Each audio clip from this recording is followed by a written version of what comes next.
उसने फिर इस गंभीर आवाज में कहा, एक मुर्दा चाहिए, मुर्दा। मेरा मुंह खुला का खुला रह गया। हाँ, मुर्दा। डर मत, तुझे नहीं लाना है। जल्द ही इस घाट पर एक मुर्दा अपने आप ही आ जाएगा, थोड़ा सब्र कर। मगर जो कहेंगी वह करना पड़ेगा। तैयार है ना तू? नमस्कार दोस्तों, मैं हूं आदित्य और आप सुन रहे हैं हॉरर पॉडकास्ट मेरे यानी आदित्य के साथ। आज की कहानी का नाम है डांबरी साधना। तो आइए आज की कहानी शुरू करते हैं। रहस्यमयी अघोरी सन्यासिनी शिवा भारती की तरह गुप्त रूप से रहने वाली साधुकों में एक थी अघोरी सन्यासिनी। उसका नाम किसी को पता नहीं था। बूढ़ी थी, लेकिन लोग उसे पागल समझते थे। पागलों जैसे ही थी वह बुढ़िया, काशी जैसा, छोटा मोटा। शमशान गंगा पार, रामनगर के सिपहिया घाट पर है। ठीक वैसा ही शमशान पहले राजघाट के पार गंगा, वरना संगम के पास भी था। 30-40 साल पहले वहां बहुत बड़ा एक भयानक पीपल का पेड़ था, जो सन 1948 के भयानक बाढ़ में बह गया। उसी पेड़ के नीचे आसपास के गांवों के गरीब लोगों के परिवार की लाशें जला करती थी और उनमें यम घन भाने जाते थे। उसी भयानक पीपल की आड़ी तिरछी डालों में वह अघोरी सन्यासिनी उसी पीपल के नीचे पड़ी रहती थी। सारे लोग उसे पागल बुढ़िया कहकर बुलाते थे। बच्चे भी उसे पागल पागल कहकर चिढ़ाते रहते थे। और वह पीपल के पेड़ के नीचे पड़े सबको गंदी गंदी गालियां दिया करती थीं। ठंड के दिन थे, गुलाबी ठंड पड़ने लगी थी। शाम का समय था जब मैं उस इलाके में पहुंचा तो कोहरे की हल्की हल्की परतें गंगा के पार खेतों और मैदानों में छाने लगी थी। शमशान के वातावरण में एक अद्भुत सी उदासी फैली हुई थी। गहरा सन्नाटा था। हर तरफ वहां घाट की ढलान पर ढूं ढूं कर एक चिता जल रही थी। लाश को लेकर आने वाले वाहन नहीं थे। वह लोग चिता जलाकर वापस चले गए थे। पीपल के मोती से डार पर 3-4 गीध बैठे ऊँग रहे थे। वहीं पीपल के नीचे एक फटे पुराने कथरी बदन पर लपेटे हुए वह बुढ़िया एक ओर बैठी हुई थी। रुखे जटाजुट से बाल का काला रंग, झुर्रियों से भरा शरीर और उस शरीर पर लिपटी हुई मैली हुई कुचैली साड़ी, पास ही एक टीन का डब्बा और एक पोटली पड़ी हुई थी। और वहां बैठे बैठे वह उस जलती हुई लाश को एकटक निहार रही थी। मगर मुझे देखते ही वह आग बबूला हो गई। एक जली हुई लकड़ी का टुकड़ा उठाकर उसने मुझे खींच कर मारा और जोर से चीख कर बोली, निकल यहां से। किसने कहा? तुम्हें यहां आने के लिए लकड़ी का टुकड़ा मेरे पैरों में काफी जोर से लगा था और मैं तिलमिला उठा। चोट के कारण पैरों में जो दर्द उठा था उसे अंदर ही अंदर रखकर मैं बोला, मां, मुझे शरण दो, मुझे अपना शिष्य बना लो, दया करो मुझ पर मां। मैंने आपके बारे में बहुत सुना है, बहुत दूर से आया हूं मैं। पहले के ही तरह बुढ़िया चीख कर बोली, भाग यहां से, नहीं तो तू मुसीबत में पड़ जाएगा। जा जा यहां से। निर्जन सुनसान शमशान और बुढ़िया का वह भयानक रूप देखकर मुझे डर लगा, कहीं वो मुझे मार ना दे। पागल है, उसका क्या भरोसा। इसीलिए बिना कुछ बोले, बिना कुछ कहे मैं वहां से चला गया। मगर उस पूरी रात मुझे नींद नहीं आई। बार बार उस बुढ़िया का भयानक चेहरा मेरे सामने आ जाता था। सुबह होने के समय थोड़ी सी झपकी लगी और मैंने उसी आधी नींद में देखा, बुढ़िया मेरे सामने खड़ी मुझे देख रही थी और मुझे कुछ कह रही थी। तुम बुरा मान गए। बुरा नहीं मानना चाहिए, सिर्फ लिखने पढ़ने से कुछ नहीं होता। अपना अनुभव होना चाहिए। योग्य तंत्र अनुभव की चीज है, समझे। दूसरे दिन जब मैं उठा तो तैयार होकर मैं उसे मिलने चला गया। हर तरफ गहरी शांति छाई हुई थी। चारों तरफ साए साए हो रहा था। पीपल के नीचे बुढ़िया बैठी हुई थीं, जिसे मैंने शमशान में बैठे हुए देखा था ये वह बुढ़िया तो नहीं, हाँ ये वही बुढ़िया थी, वही रूप, वही रंग, वही सौंदर्य, उसकी वही सुंदर छवि और कजराली भोरोली बड़ी बड़ी आंखें एकदम से उस रहस्य वातावरण में नगाड़े की आवाज गूंजने लगी और उसी के साथ अनेक प्रकार की फूलों की सुगंध फैलने लगी। वो सुगंध इतनी ज्यादा थी कि मेरी नींद टूट गई और जब आंखें खुली तो किसी अनजान डर से मेरा मन और मेरा शरीर कांप उठा। अब मेरे लिए बुढ़िया का व्यक्तित्व अब और भी रहस्यमय हो गया था। ना जाने वो मुझसे क्या चाहती थी, ना जाने उसे क्या करना था। मुझे कुछ भी समझ में नहीं आ रहा था। दूसरे ही दिन शमशान में मैं बुढ़िया से मिलने चला गया। मैं पूरे 2 महीने बाद वहां गया था। सोचा कि शायद मुझे बुढ़िया पहचाने नहीं पहचानेगी, मगर मुझे देखते ही बुढ़िया खिलगड़ाकर हंस पड़ी और मुझे देखकर बोली, ख ख ख कहां चला गया था तू? बहुत दिनों बाद आया मैं तो तेरा इंतजार करते करते थक गई। आजा। बैठे बैठे यहां मैं एक ईंट सरकाकर बैठ गया। मुझे देख बुढ़िया ने कहा, शुरू किया खाली किताबें पढ़ने से और बगल में इस तरह से झोला लटकाकर इधर उधर घूमने से कुछ ना होगा, समझे? अनुभव होना चाहिए। अनुभव से ही ज्ञान होता है। मैं उसकी इस बातों से फिर से सम्मोहित हो गया और मैंने पूछा, कैसा अनुभव और कैसे होगा वो? बुढ़िया ने अचानक शांत होते हुए पूछा, तैयार है तू? हां। पहले तो मैं घबराया कि पता नहीं वह अचानक से क्या बोल दे। फिर मैं संभल कर बोला, हां तैयार हूं मैं। उसने फिर उसी गंभीर आवाज में कहा, एक मुर्दा चाहिए, मुर्दा। मेरा मुंह खुला का खुला रहेगा। हां मुर्दा, डर मत, तुझे नहीं लाना है। जल्द ही इस घाट पर एक मुर्दा अपने आप आ जाएगा, थोड़ा सब्र कर। मगर जो कहूगी वो करना पड़ेगा। तैयार है ना तू? देख, सोच ले बुढ़िया, इस प्रकार बोली जैसे मुझ पर उसे विश्वास ना हो। मैंने फिर उससे हिचकिचाकर पूछा, मगर मुझे करना क्या है? सबू साधना करनी होगी, सबू पर बैठना होगा। तुझे बिना सबू साधना के कुछ ना होगा। अनुभव के मार्ग में प्रवेश करने का एकमात्र द्वार है यह साधना, बुढ़िया ने मुझे कहा। इससे तुझे बहुत ही बड़ी शक्ति प्राप्त होगी, जिसकी सहायता से तू जो चाहे वह कर सकता है। बुढ़िया की यह बात सुनकर पहले तो मैं बहुत घबरा गया था। किसी तरह के अनजान डर से मेरा सारा शरीर सनसना उठा। मैंने अपने जीवन में कभी कोई साधना नहीं की थी, यहां तक कि किसी मंत्र का जाप भी नहीं किया था। इसलिए उस भयानक वातावरण में और उस विकट परिस्थिति में अचानक सबू साधना को सुनकर मुझे डर लगने लगा। मगर फिर भी ना जाने क्या सोचकर मैं तुरंत तैयार हो गया। काश उस समय मुझे इस बात का थोड़ा सा भी पता होता कि मैं जीवन भर के लिए एक भयानक विपत्ति मोल लेने जा रहा हूं, तो यह करने के लिए मैं कभी तैयार ना होता। न जाने किस बात से वशीभूत होकर मैं राजी हो गया था और मैंने अपना सिर हां में हिलाते हुए कहा, ठीक है, जो तुम कहोगी वह सब करने के लिए तैयार हूं।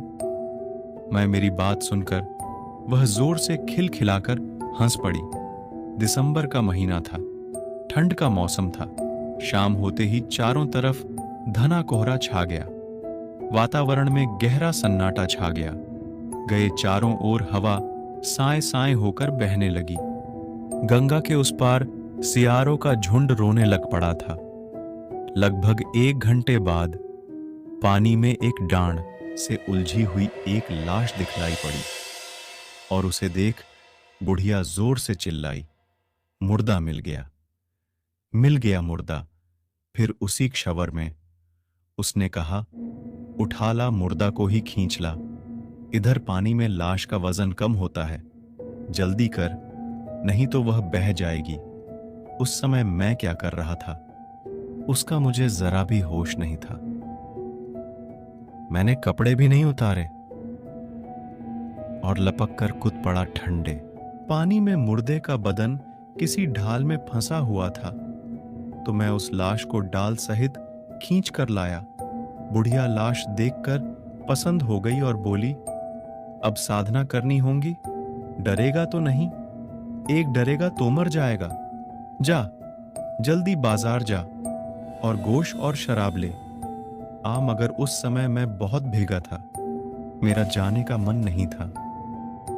मेरे सारे कपड़े भी गिले थे।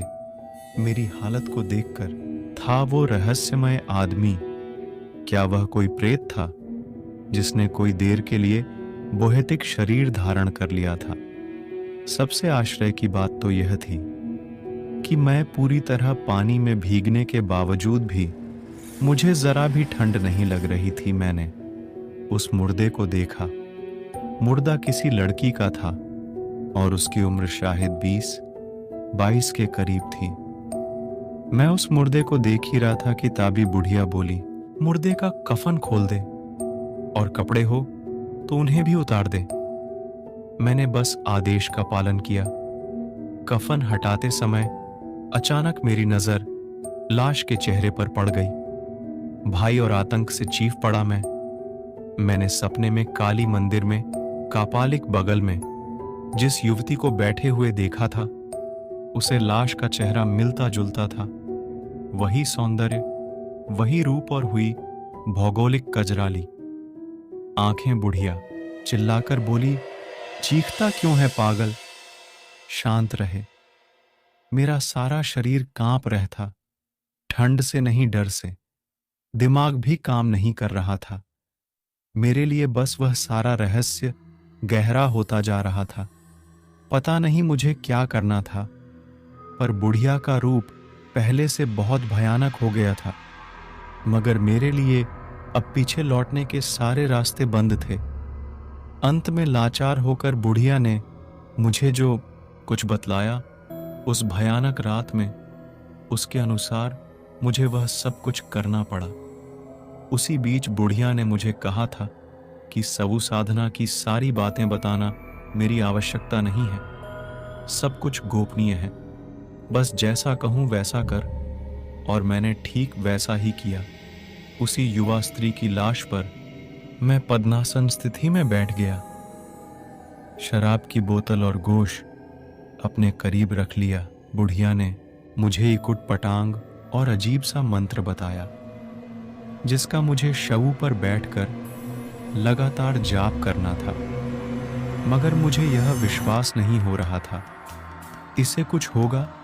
बुढ़िया ने मुझे कहा, अगर कोई भयानक दृश्य देखो तो डरना मत, डरोगे तो मर जाओगे। तुम्हें मौत की मुंह में जाते देर न लगेगी, समझा? रात का पलड़ा प्रहर धीरे धीरे खत्म हुआ। फिर उस भयानक काली रात्रि का दूसरा प्रहर शुरू हुआ। निरर्जन सुनसान शमशान, गहरा सन्नाटा और यह भयानक तांत्रिक साधना। उस काले घने अंधेरे में कुछ दिखाई नहीं दे रहा था। उस अंधकार में बुढ़िया कहां गायब हो गई मुझे पता ही नहीं चला। एकाएक गंगा पार से सियारों की बोलने की आवाज आने लगी। उनकी आवाज में एक तक आकार रुदन था, जैसे वो रो रही हो। उसी के साथ कुत्ते भी। डूब गया। मैं बराबर झप करता जा रहा था और अपने आप पर नियंत्रण रखा हुआ था। उसके बाद एक बात हुई, आप विश्वास करें या ना करें, पर यह बात सत्य है। उस अनोखे और भयानक दृश्य के बाद सियारों के रोने और कुत्तों की भौंकने की आवाज और तेज हो गई, और उसी के साथ मुझे लगा कि उनकी आवाज धीरे धीरे कांप रही है। शमशान के नीचे गंगा के पानी में भोंकने लगे। आकाश का सामने वाला हिस्सा थोड़ी दूर तक सिंदूरी रंग के रोशनी से भर गया। मैंने मंत्र जाप करते हुए देखा उस हिस्से में सैकड़ों के संख्या में चील कौवे उड़ते हुए दिख रहे थे, राक्षसों जैसे रूप रंग आकृतियां, और बहुत सारे प्राणियों इधर उधर कर रहे थे।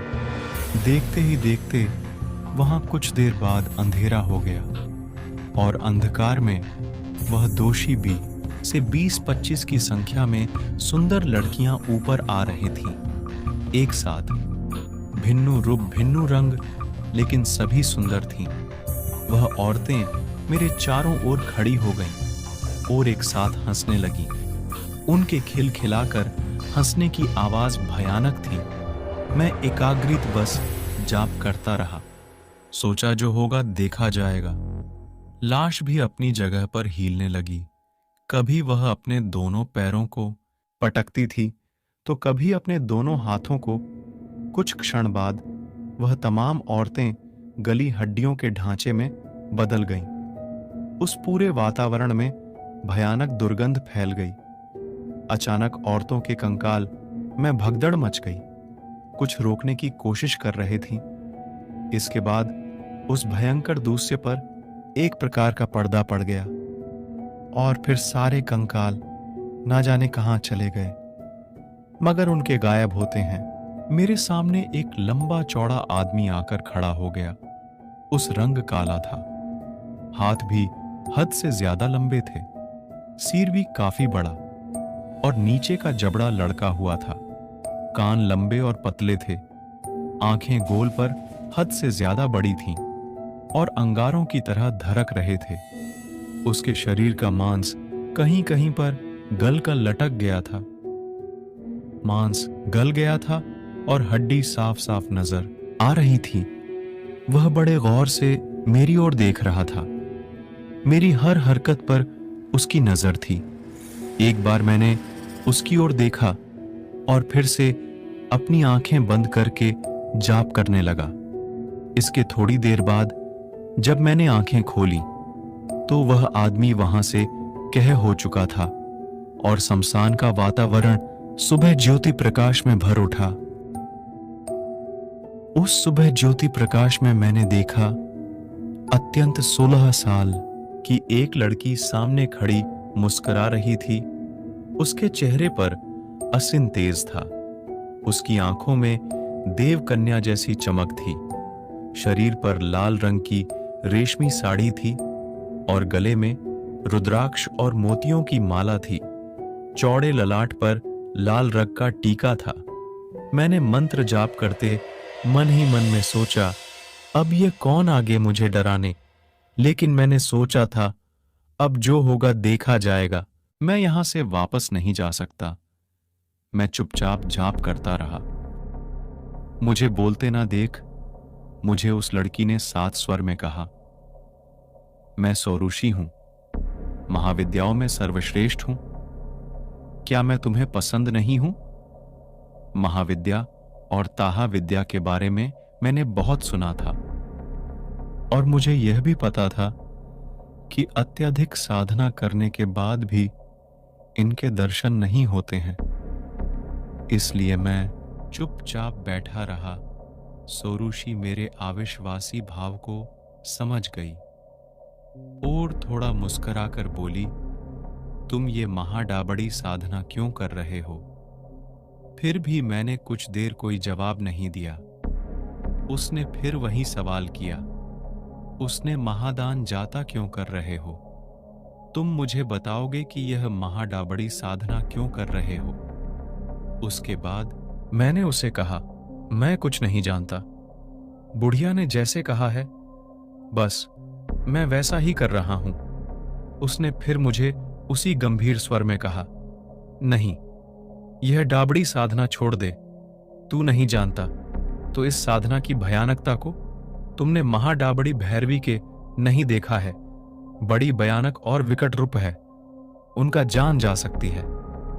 तेरी समझा छोड़ दे ये जॉब करना और चुपचाप जा यहां से। उसकी आवाज मुझे डर लगने लगा था, लेकिन फिर काफी हिम्मत कर मैंने डरते डरते ही उसे पूछा, मगर जहां तक मैं जानता हूं आप अत्यधिक साधना करने पर ही दर्शन देती हैं, और वह भी स्वप्न में इतनी जल्दी आपकी कृपा मुझ पर कैसे हो गई? उसका चेहरा एकदम से बदल गया और अजीब से भाव उसके चेहरे पर उभर आए। उसने मुझे और घूरते हुए कहा, मुझ पर तोबे संदेह नहीं होना चाहिए। तुम मुझे पहचानते नहीं है, यह दूसरी बात है, लेकिन तुम जिस मंत्र का जप कर रहे हो वह अत्यंत शक्तिशाली है। तंत्र में तुम होने दिव्य तंत्र का नाम सुना होगा। यह मंत्र उसी के संबंधित है। तुम्हारे मंत्र से दिव्य पर हलचल मच गई है, महा हाहाकार हो रहा है, और इसीलिए मैं यह देखने आई हूं तू क्या कर रहा है इतना। सुनने के बाद मेरे मन का संदेह दूर न हुआ। मैं जानता था, साधु महाशय ने बतलाया था, षोडशी महाविद्या और महामाया है। वह साक्षात ब्रह्म शक्ति है। वह कई जन्मों की कठोर साधना के बाद ही कृपा करती है, दर्शन देती हैं। और यह देवी यक्ष राशु महादेवी से सुंदरी काका दी और हाँ दी। साधना के बिना वह प्रकट नहीं हो सकती। मैं फिर भी सोचने लगा, यह सब क्या है? क्या यह सब बुढ़िया का तो ही माया जाल नहीं? वह मुझसे क्या चाहती है और मुझे छोड़कर कहाँ चली गई है? उस सुंदर लड़की ने फिर मुझसे कहा, तू यह साधना छोड़ दे, शवु से हट जा। तू महाडाबड़ी के भयानक रूप को नहीं जानता। अगर वह तेरे सामने आ गई तो तू सह नहीं पाएगा। तेरी आत्मा उनके रूप को देख नहीं पाएगी। मगर मैं चुपचाप वहीं बैठा रहा।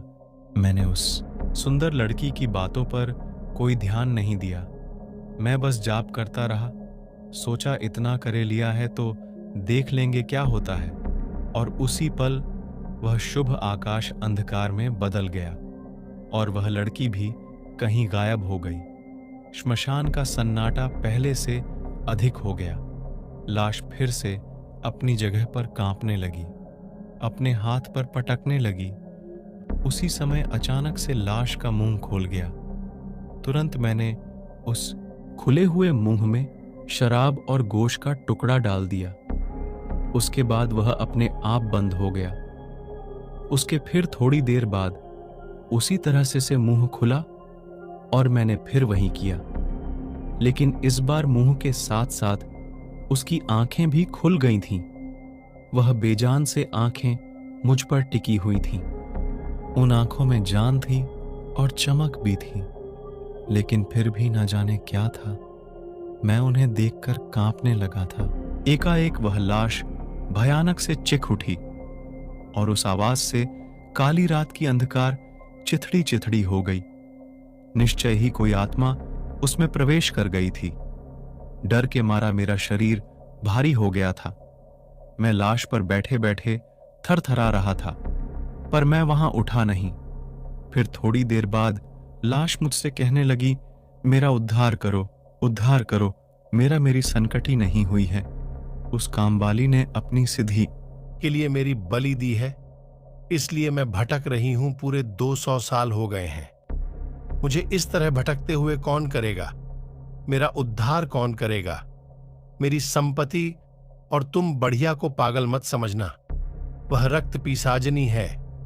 उसने अपनी सिंधी के बल पर मुझे अपने वश में कर रखा है। वह मुझे बिना देती है। हे भगवान, हे परमेश्वर, कौन छुड़ाएगा मुझे? उसके चंगुल से लाश के भीतर घुसी आत्मा। कि यह सारी बातें सुनकर मैं हैरान रह गया। अब तो पुड़िया मेरे लिए पहले से और भी रहस्यमयी हो गई थी। यह आत्मा कौन है और कौन थी ये, और इसकी बलि किस कारण से दी गई थी? कौन था वो कपालिक सन्यासी? क्या वह वही सन्यासी तो नहीं था जिसे मैंने काली मंदिर में देखा था? अभी मैं यह सब कुछ सोच ही रहा था कि मुझे अचानक अपनी गर्दन पर बर्फ की तरह शीतल स्पर्श महसूस हुआ। मुझे लगा जैसे कि मेरा गला दबाकर कोई मुझे मारना चाहता है। देखा तो लाश के दोनों हाथ ऊपर की ओर उठे थे और मेरी गले को दबा रहे थे। डर और आतंक से मैं अपने होश में आ गया और उसी क्षण देखा कि सामने खड़ी वह बुढ़िया जोर जोर से हंस रही थी। यह चेहरा मैं कभी भूल नहीं सकता। भय के कारण मेरा बुरा हाल हो रहा था। मैंने झप करना तुरंत बंद कर दिया और मैंने उस लाश के हाथों को कस के पकड़ लिया। अपना गला छुड़ाने लगा। गजब शैतानी ताकत थी उन हाथों में। मैं उन हाथों को जितना छुड़ाने की कोशिश करता, उतना ही मेरा गला दबा रहा था। मुझे सांस लेने में कठिनाई होने लगी। दम घुटने लगा। मेरा सिर चकराने लगा और ना जाने कब मैं बेहोश होकर नीचे गिर पड़ा। पता नहीं कितना समय गया। जब मुझे होश आया तो देखा उस नंगी लाश पर मैं लिपटा पड़ा हुआ था। शमशान के एक ओर पूर्व का आकाश सफेद हो रहा था। सवेरा होने ही वाला था। मैंने अपना सिर घुमाकर चारों ओर देखा। बुढ़िया वाह कहीं नहीं थी। डर के मारे मैं वहां से भाग खड़ा हुआ और सीधे अपने घर चला गया। अपने घर पर भी नहीं रुका। मैं वहां से कोलकाता चला गया। मेरे जाने के बाद वहां क्या हुआ, मुझे कुछ पता नहीं ना।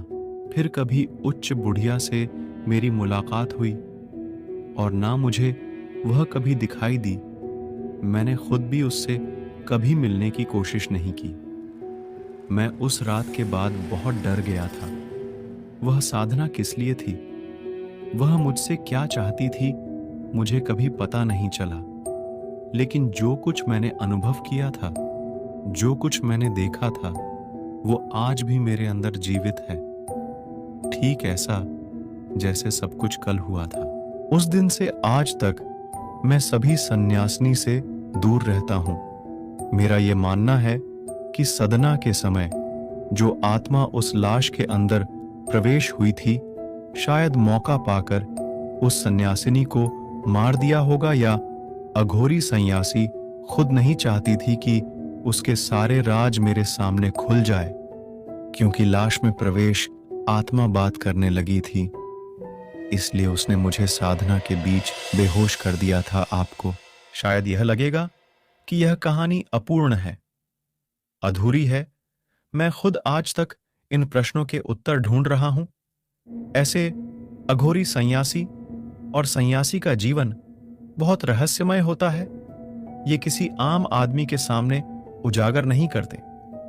तो यह था मेरा अनुभव। आपको यह अनुभव कैसा लगा, कमेंट में जरूर बताएं। तो दोस्तों, यह थी आज की एक कहानी, एक अघोरी सन्यासिनी के जीवन पर आधारित भयानक कहानी। तो ये कहानी आपको कैसी लगी, ये किस्सा कैसा लगा, कमेंट जरूर बताएं। ऐसी और कहानियां सुनने के लिए हमारे चैनल को सब्सक्राइब कर लें। वीडियो